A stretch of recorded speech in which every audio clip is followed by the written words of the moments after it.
The Taliban thought that it has taken over Afghanistan. It thought that Afghans are done, that they are finally accepting its tyranny. Pakistan thought it has finally won by using the US to defeat the US. China thought it can finally come in now and exploit the $3 trillion worth of mineral wealth of Afghanistan. They all thought that they will rule now. Pakistan, China, and the Taliban, together in an unholy nexus, will now control Afghanistan. But they were wrong, ridiculously wrong, and they were too early to celebrate. Because Amrullah Saleh, a true son of Afghanistan, is already destroying the Taliban's dreams by retaking district after district and looking straight at Kabul to dismantle the terror organization.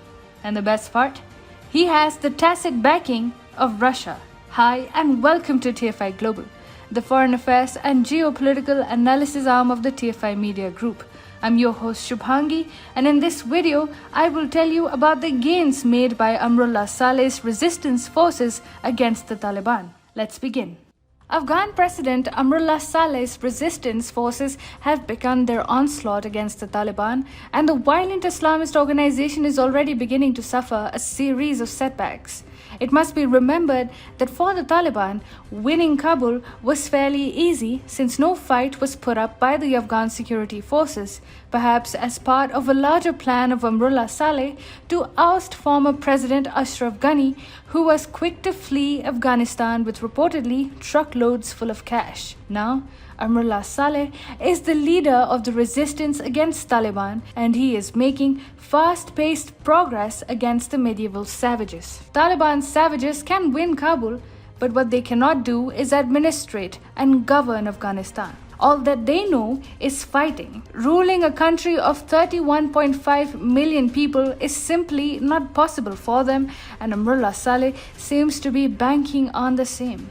He is waiting for the reality to dawn upon the Taliban that it cannot run a country on its own. Therefore, Saleh is taking up strategic provinces neighboring Kabul. If one observes with a keen eye, the pattern seems to suggest that Saleh's forces are encircling Kabul. The latest news is that the anti-Taliban resistance forces have captured 3 districts of Bano, Pul-e-Hisar, and De Salah. According to the Eastern Herald, Parwan province, just north of Kabul, is also now under the control of President Saleh's brigade. Saleh has 10,000 soldiers under his command, and they all were part of aggression against the Taliban during the war. Amrullah Saleh's resistance force has got the support of General Abdul Rashid Dostum, who has moved into Afghanistan along with fighters from Uzbekistan. Prior to establishing control over the Parwan province, Amrullah Saleh's forces, along with those of General Dostum,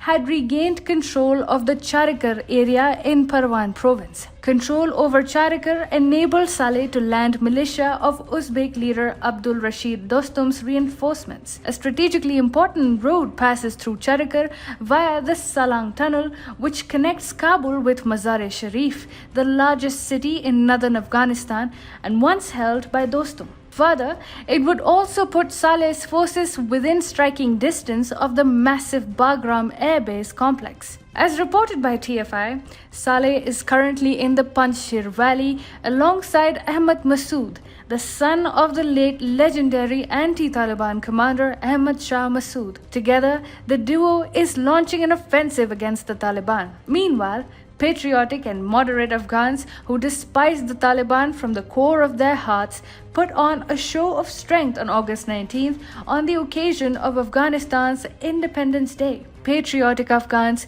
took to the streets to protest against the barbarians of the Taliban. Protests broke out all over the country, with the epicenter being Kabul. As Afghans rocked the streets, President Amrullah Saleh lauded them, while also taking a dig at Pakistan, saying Afghanistan is too big for Pakistan to swallow and too big for Talibs to govern.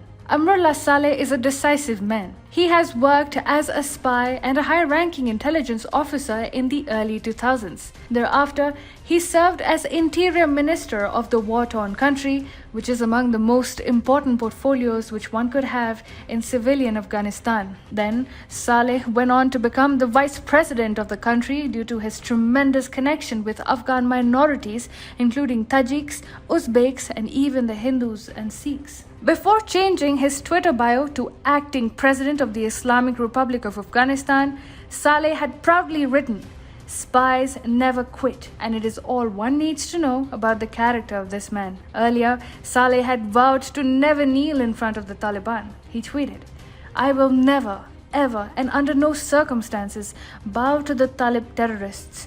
I will never betray the soul and legacy of my hero Ahmad Shah Massoud, the commander, the legend, and the guide.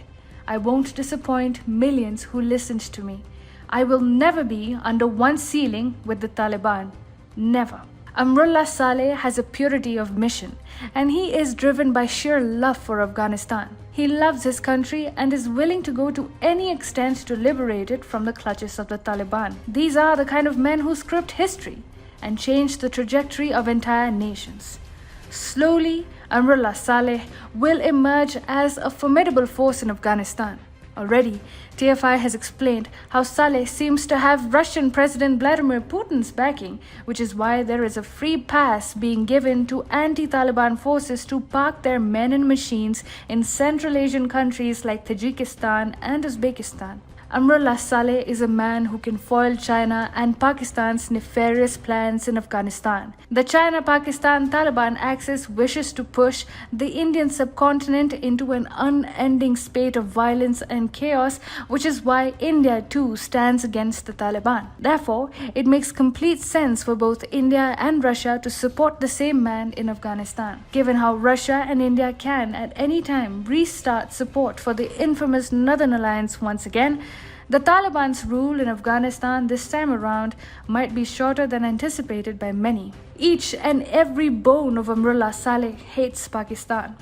The Islamic Republic of Pakistan has propelled and facilitated the victory of the Taliban for now. However, Saleh's offensive beginning so early against the Taliban would have indeed shocked Islamabad and its evil military and intelligence establishment. Saleh's offensive could even force the Afghan Taliban to form an open alliance with its Pakistani counterparts so that both entities can take on the resistance front together.